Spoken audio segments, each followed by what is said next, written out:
सपना चौधरी हई हम बिहार के भगन घाही क देबे आँख मार के।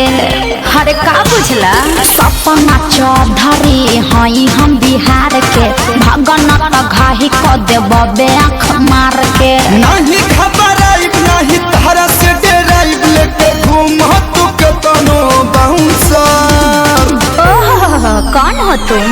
हमारा से पूछो करू। हाँ आई एम ऑर्केस्ट्रा का अलाउंसर। जिम्मी जिम्मी जिम्मी क्या?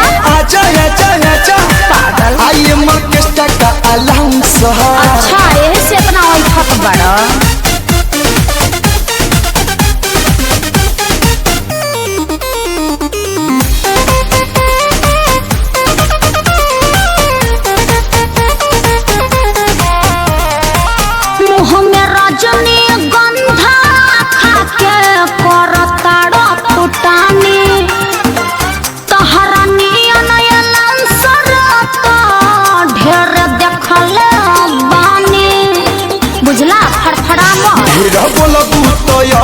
पेमेंट काट लेम जवन मिली इनाम ओहू में से छाट लेम।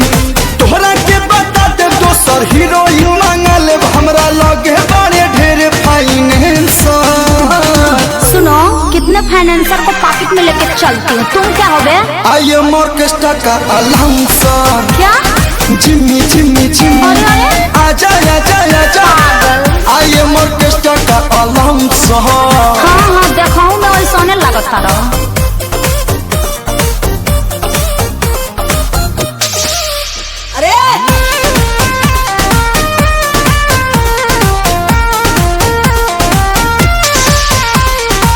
हम क्या श्याम देहाती जी हाँ बोलैले बानी पूरा लगन के साटा आशीष जी कैले बानी। हल्के में मत ले बुझला। जवन कैलू कागार कैंसिल कर देम ससुरे हल तोहार मुश्किल कर देम। हमर कलू हट नाम अबे कह देम बता नाम जदी उल्टा सीधा देबू तू आंसर। हाँ, मैं कुछ भी बोलूं तुम होते कौन हो रोकने वाले? आई एम ऑर्केस्ट्रा का अलाउंसर। क्या? जिम्मी जिम्मी जिम्मी आजा आजा आजा आई एम ऑर्केस्ट्रा का अलाउंसर। नाचल मुश्किल कर देम। अरे हट हवा आवे दो।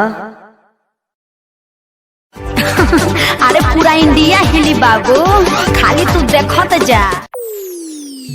सावधान होशियार खबरदार आप अपने दिल को संभाल के रखिए क्योंकि तड़कते भड़कते अंदाज में मैं जिसे बुलाने जा रहा हूँ